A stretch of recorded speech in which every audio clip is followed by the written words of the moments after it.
जब स्टार्ट बोलेंगे तब स्टार्ट।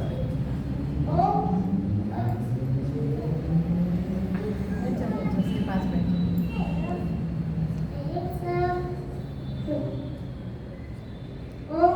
सभी को नमस्ते।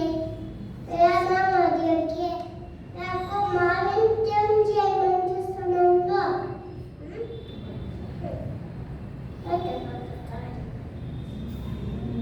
ओम त्र्यंबकं विद्यामहे सुगन्धिं पुष्टिवर्धनं सर्वारोग्यवन्दनं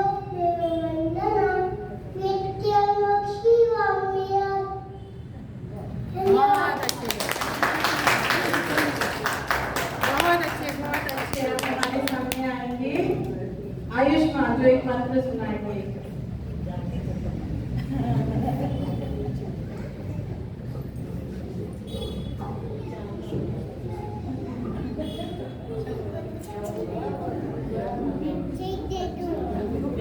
नमस्ते, मेरा नाम आयुष्मान यादव है।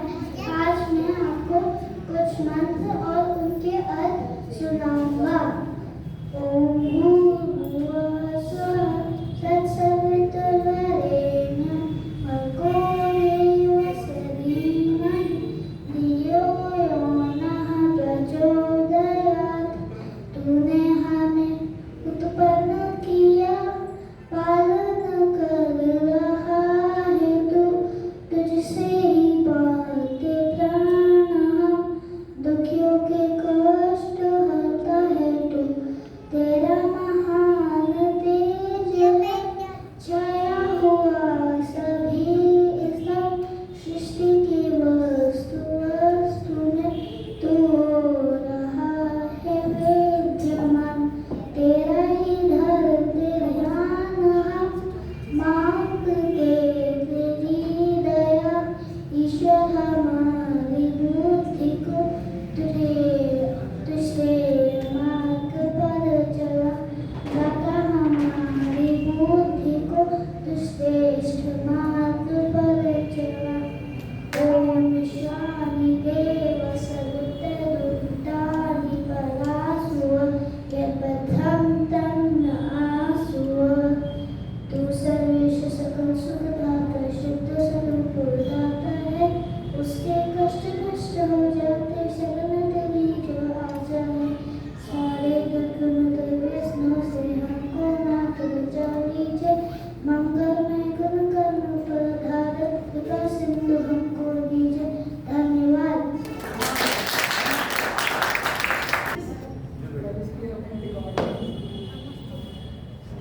नमस्ते,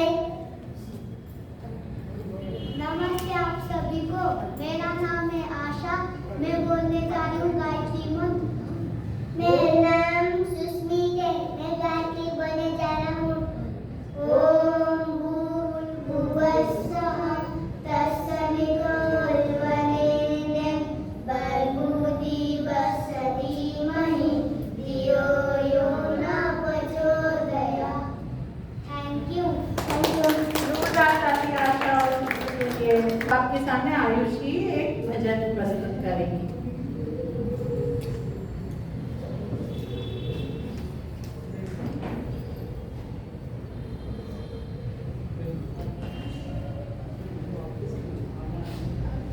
आंटी बोलेगी।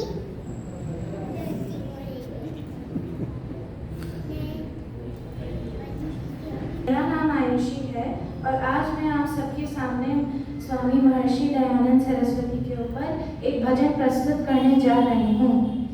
वेदों का डंका में बजवा दिया ऋषि दयानंद ने। वेदों का डंका आलम में बजवा दिया ऋषि दयानंद ने। हर जगह ओम का झंडा फिर फहरा दिया ऋषि दयानंद ने। वेदों का डंका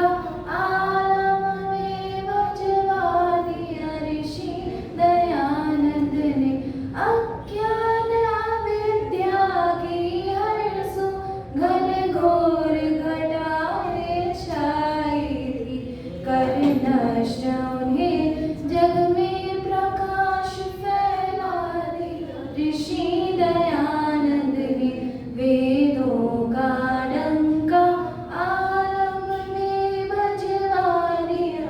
ऋषि दयानंद ने हर जगह का झंडा फहरा दिया। ऋषि दयानंद ने वेदों का डंका आलम में बजवा दिया। ऋषि दयानंद ने सिर पर तूफान बरखा था, नजरों से दूर किनारा था, बनकर मल्लाह किनारे पर पहुंचा दिया। ऋषि दयानंद ने वेदों का डंका आलम में बजवा दिया।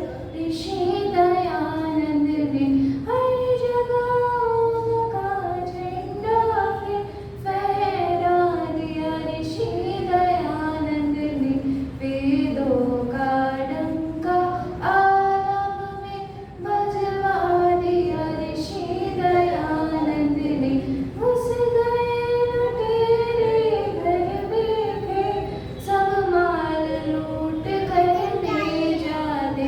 सद शुक्र हाथ सोतों का पकड़ बैठला दिया। ऋषि दयानंद ने वेदों का डंका आलम में बजवा दिया। ऋषि दयानंद ने मक्कारी दगा फरेबी से जो माल मुफ्त का खाते थे, सब पोल खोल कर दिल उनका दहला दिया। ऋषि दयानंद ने वेदों का डंका आलम में बजवा दिया। ऋषि दयानंद ने सब छोड़ चुके थे धर्म कर्म गौरव गुमान। ऋषि मुनियों का फिर संध्या हवन यज्ञ करना सिखला दिया। ऋषि दयानंद ने वेदों का डंका आलम में बजवा दिया। ऋषि दयानंद ने बलिदान किया वर वेदी पर, जीवन प्रकाश हंसते हंसते सच्चे रहबर बनकर सबको दिखला दिया। ऋषि दयानंद ने वेदों का डंका आलम में बजवा दिया। ऋषि दयानंद ने वेदों का डंका आलम में बजवा दिया। ऋषि दयानंद ने। धन्यवाद। बहुत अच्छे, बहुत सारी वेदों का डंका बजा दिया, की वजह से ही आज हमारी जो संस्कृति है बची हुई है। अब आ रही है संस्कृति। संस्कृति का नाम है संस्कृति। संस्कृति जो है हमें राष्ट्रीय प्रार्थना सुनाई।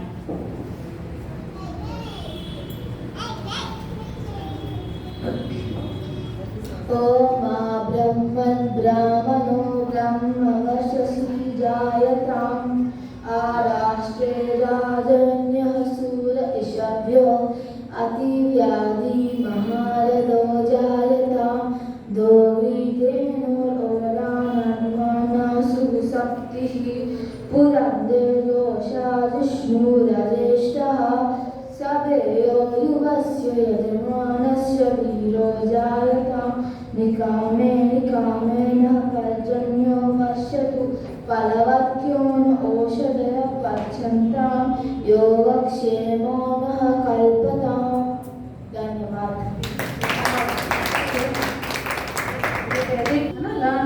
हिंदी वाला वेरी गुड। और अब हम आगे बढ़ते हैं आगे कल्चर एंड हेरिटेज के बारे में।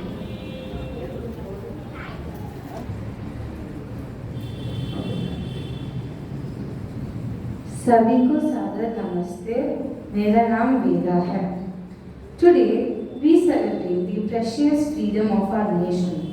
Let us bow our heads to the countless patriots who gave their lives so that we may breathe freely. जब भगत सिंह ने हंसते हुए फांसी का फंदा चुमा दिया, जब नेताजी सुभाष चंद्र बोस ने कहा तुम मुझे खून दो मैं तुम्हें आज़ादी दूंगा, जब रानी लक्ष्मीबाई ने युद्धभूमि में वीरता दिखाई थी, तब भारत माँ ने स्वतंत्रता की रोशनी देखी। उनकी तरह ही कई हजारों देशभक्तों ने अपने जान बलिदान किया। स्वतंत्रता शब्द का प्रयोग करने वाला पहला व्यक्ति महर्षि दयानंद सरस्वती था। In fact, he was the one who even started the freedom struggles in India.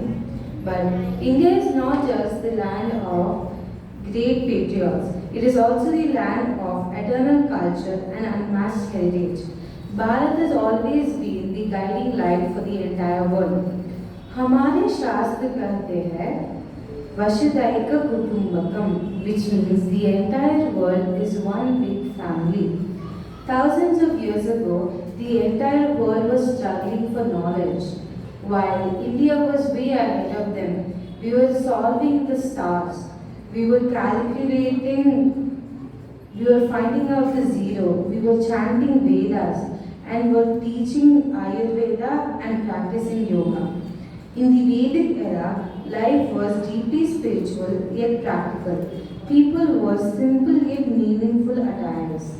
Cotton dhotis, saris, turbans and ornaments, all symbolizing purity and dignity. Clothing was just not fashion, it was our sanskar. The knowledge of Ayurveda, meditation and astronomy flourished in this area. Now, starting with our diversity, from the snowy peaks of Kashmir to the sunny beaches of Goa, from the sizzling deserts of Rajasthan to the backwaters of Kerala, India is like a giant thali. Every dish is unique. Think about the specialities. Punjab gives us Bhangra and Lassi. Gujarat offers Garba and Dokra. Tamil Nadu serves Bharatanatyam and Nidis. Bengal gives us Rabindranath Tagore and Rasgullas. Kerala brings us Kathakali and Appams. Andhra Pradesh brings together Kuchipudi and delicious biryanis. Coming to the northeast, which is rich tribes and traditions, it adds colors that complete the canvas of India. सोच कर देखिए, what would the world be without India? No yoga for calming peaceful minds, no Ayurveda to heal us naturally, no spices for global cuisines, no philosophies to guide humanity, no zero first of all, which means you wouldn't have our phones or computers because zero is used in the basic code. Even our Wi-Fi, which we depend on a lot, is brought to our world by Indians. Spices, silk, Ayurveda, mathematics, yoga, Bollywood, IIT brains, and of course, cricket legends. Without India, the world would be like a sky without the sun. Our festivals are another reflection of this unity in diversity. Deepawali की रोशनी, होली के रंग, ईद की नमाज, Christmas की प्रार्थनाएं, all blend into one melody of togetherness. अनेकता में एकता, यही है भारत की विशेषता. Today, when we salute our tricolor today, let us remember that it is not just a flag. The saffron tells us of courage and sacrifice, the white of peace and truth, the green of growth and prosperity, and the Ashoka Chakra reminds us to go in according to Dharma, which is the righteous path. On this Independence Day, let us pledge to preserve our culture, respect our heritage, and contribute to our nation with honesty and dedication. Because true freedom is not only living independently, but also living responsibly. जैसा स्वामी विवेकानंद ने कहा था, उठो जागो और तब तक मत रुको जब तक लक्ष्य के प्राप्ति न हो जाए. So let us rise and awaken and let us make India the guiding lamp for the world again. Bharat माता की जय, वंदे मातरम, जय हिंद. और this girl always surprises me. I think you only wrote it. Very nice, and ये जो उसकी माँ की भाषा नहीं है. बहुत अच्छा, मैंने बहुत अच्छा गिफ्ट्स ऑफ इंडिया पाया, कल्चर हेरिटेज। बट बेटा एक स्वामी विवेकानंद जी ने नहीं बोला था, ये हमारे का को बोलते हैं, ठीक है। तो उन्होंने वहाँ से उठाया, उन्होंने फेमस किया, इसलिए उनका हमें धन्यवाद करना। पर ये हमारे मिशन से लिया गया है, ठीक है। अब मैं बुलाती हूँ यशिता को। यशिता हमें सरदार वल्लभ भाई पटेल के बारे में बताएं।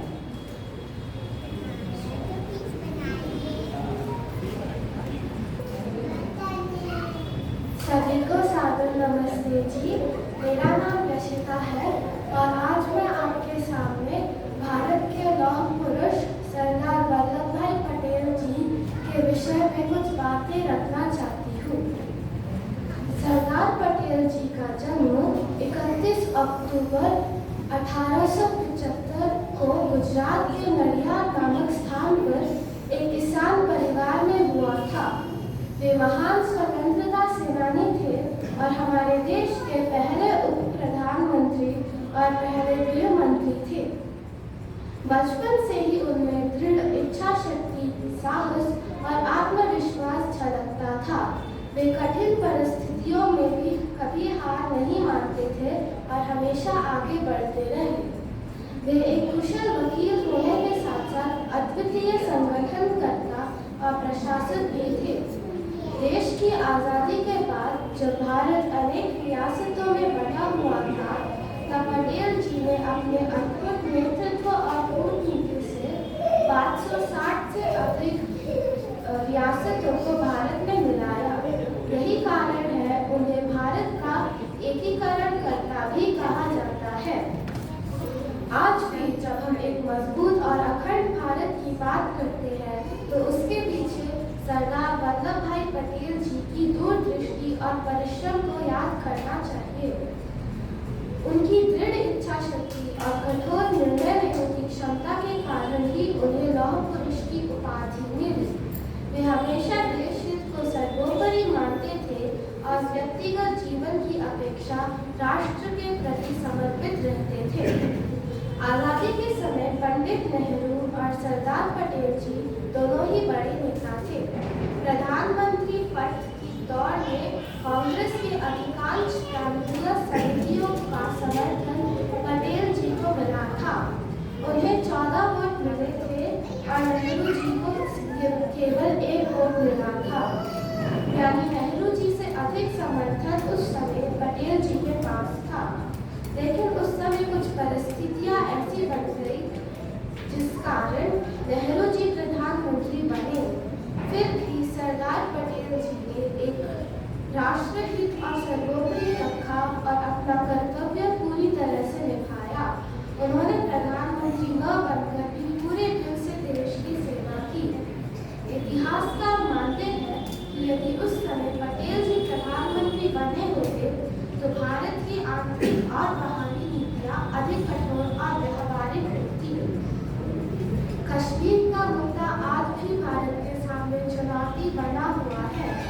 जब पाकिस्तान ने वहां हमले कराए थे, तब पटेल जी चाहते थे कि सेना तुरंत और पूरी ताकत के साथ कार्रवाई करे। वे इस मामले में कोई समझौता नहीं चाहते थे, लेकिन नेहरू जी ने इस प्रश्न को संयुक्त राष्ट्र में ले जाने का निर्णय लिया, जिससे समस्या और जटिल हो गई।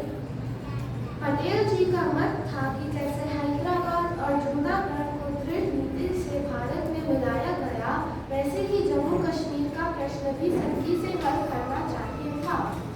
अगर हमने उस समय सरदार पटेल जी की बात मानी होती, तो आज कश्मीर की समस्या नहीं होती। मैं अपने कुछ व्यक्तिगत भाव आपके साथ शेयर करना चाहती हूँ। भारत सरकार ने गुजरात के केवड़िया में सरदार पटेल जी के सम्मान में स्टैच्यू ऑफ यूनिटी बनाया है, जो कि अद्भुत है। उसको देखकर बहुत प्रेरणा मिलती है और जीवन में एकता का महत्व समझ में आता है। जीवन में उन्नति के लिए एकता बहुत महत्वपूर्ण है, चाहे हमारी व्यक्तिगत उन्नति हो, पारिवारिक उन्नति हो, सामाजिक उन्नति हो, राष्ट्रीय उन्नति हो या विश्व की उन्नति हो। आज देश जिन परिस्थितियों से गुजर रहा हमारे लिए एकता बहुत अनिवार्य है। मैंने स्टैच्यू ऑफ यूनिटी देखा है, वह बहुत सुंदर है और मैं आप सबसे भी अनुरोध करूंगी कि आपको आप भी अवसर मिलने पर उसे देखिएगा। आइए हम सब संकल्प लें कि उनके आदर्शों पर चलकर भारत को और भी सशक्त और समृद्ध बनाने का प्रयास करें। धन्यवाद। दिल का दिल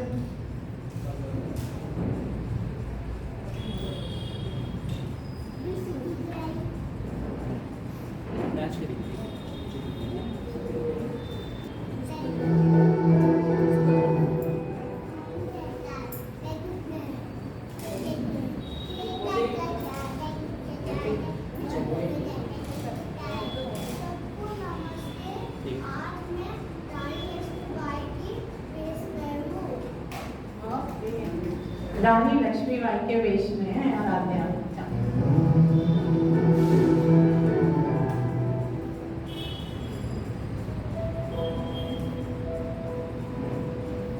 दिल का था हमने सहारा, अपनी वो माटी और घर बारा, लुट रहा ये चमन अपना बदन,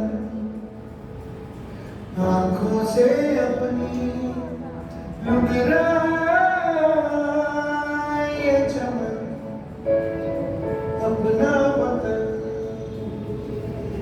आंखों से अपनी संकल्प बोल के हम तो निकल पड़े, हर द्वार खोल के गगन गए।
बहुत बहुत सुंदर, बहुत जोरदार तालियां। और आपने इतना सुंदर नृत्य प्रस्तुत किया, इसको किसी प्यारी सी लड़की शक्तिमान वाली हमारी रानी लक्ष्मीबाई, और ये सारे अपने जो वो है नृत्य वो खुद ही कोरियोग्राफ करती है। बहुत बहुत तालियां। अब मैं आमंत्रित करूंगी सभी को सादर नमस्ते जी। आज शिप्रा और मैं आपके सामने भारत गौरव गान प्रस्तुत करने जा रही हूँ। है भूमंडल में भारत देश महान,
जिसके तुषारमय कंदर में ऋषि मुनि पाए वैदिक ज्ञान।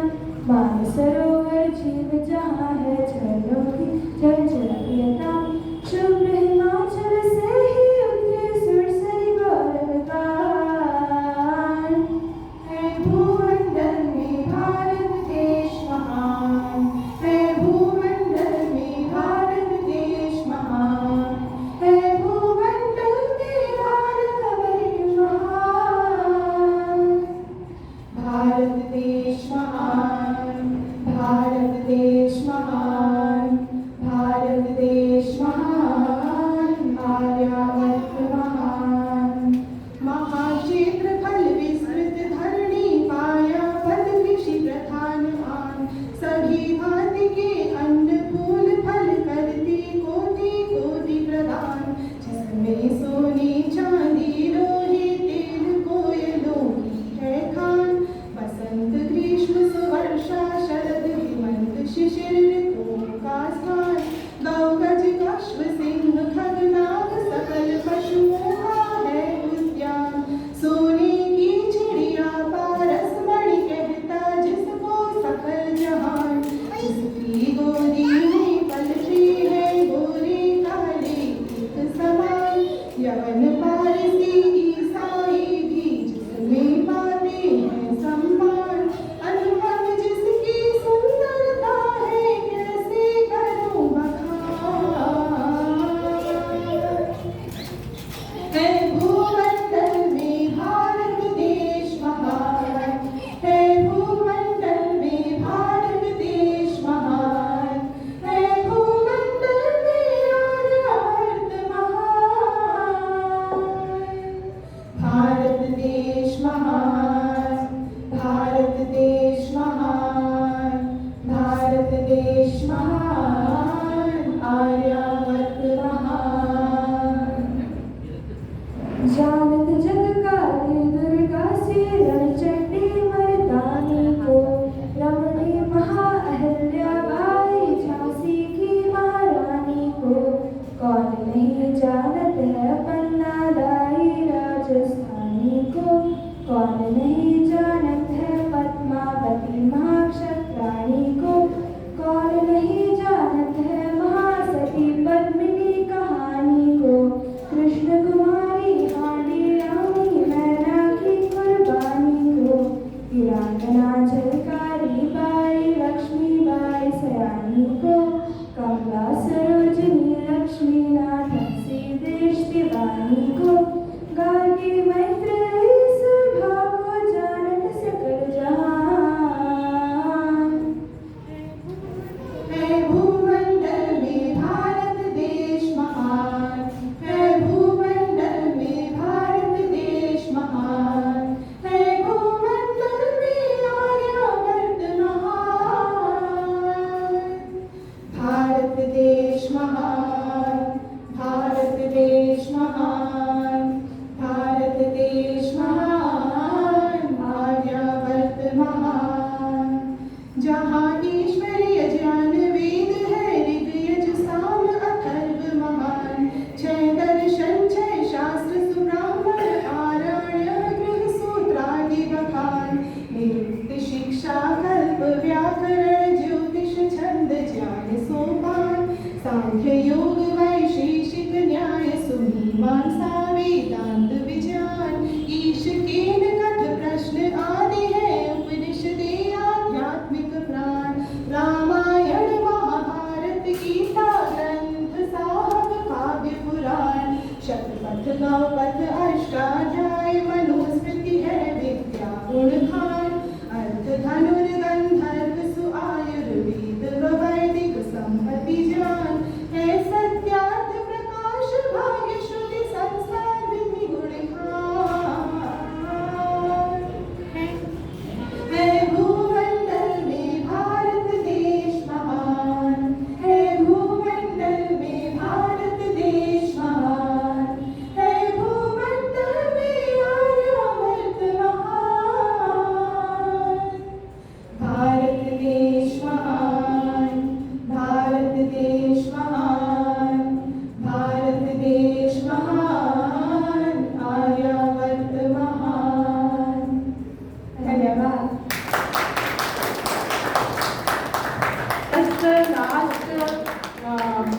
दिन में ही ये सब निश्चित हुआ था।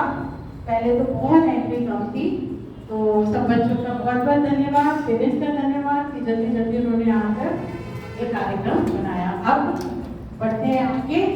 अब थोड़ा सा मैं प्रवचन देती हूँ आप लोगों